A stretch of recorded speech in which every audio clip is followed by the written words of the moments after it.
कर्मचारी होने के नाते और कर्मचारी यूनियन के महासचिव होने के नाते हम लोग का तो ये है कि जो इनकम टैक्स आज आम आदमियों का जो आय है, जो एवरेज 5 लाख और 5 लाख से ऊपर है, तो 5 लाख तक जो इनकम टैक्स है वो शून्य होना चाहिए।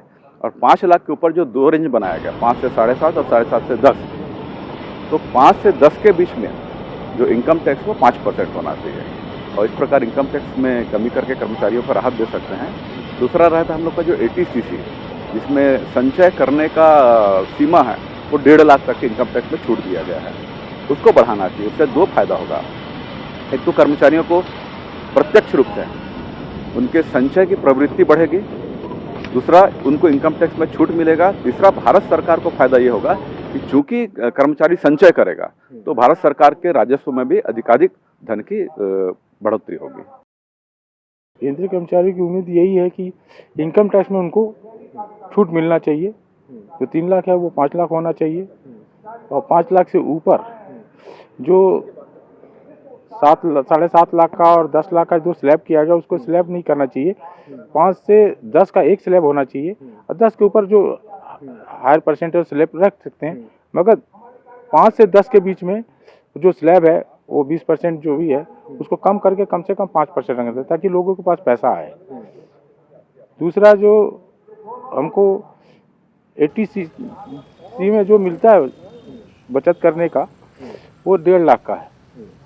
अगर उसको बढ़ाए सरकार 2-2.5 लाख करे तो बचत भी होगा, जो उसके आने वाले समय के लिए काफ़ी सहयोगी रहेगा, और सरकार को भी रेवेन्यू बहुत मिलेगा, बैंकों की में पैसा भी बहुत आएगा। तो उसको बचत वाले जो ATCC है उसको करना चाहिए। तीसरा मेरा यह सोचना है कि सीनियर सिटीजन के बारे में या रिटायर कर्मचारियों के बारे में, जो रिटायर का जो राशि मिलता है उसको सीधी और ग्रेजुएटी, उसी से उसका जीवन आगे चलता है। तो ऐसी स्थिति में जो बैंकों का इंटरेस्ट रेट गिर रहा है, तो ऐसी स्थिति में उनको घर चलाना बहुत दिक्कत होगी, उनका जीवन यापन बहुत तकलीफ में चल रहा है। तो उनके बारे में सरकार को ऐसी ठोस पॉलिसी होनी चाहिए जिससे उनको अच्छी खासी राशि मिले, क्योंकि बैंकों में तो 6% से नीचे आ गया राशि इंटरेस्ट रेट। ऐसी स्थिति में 50 लाख वाला की स्थिति ऐसी हो गई है कि वो अपना घर नहीं चला पाता।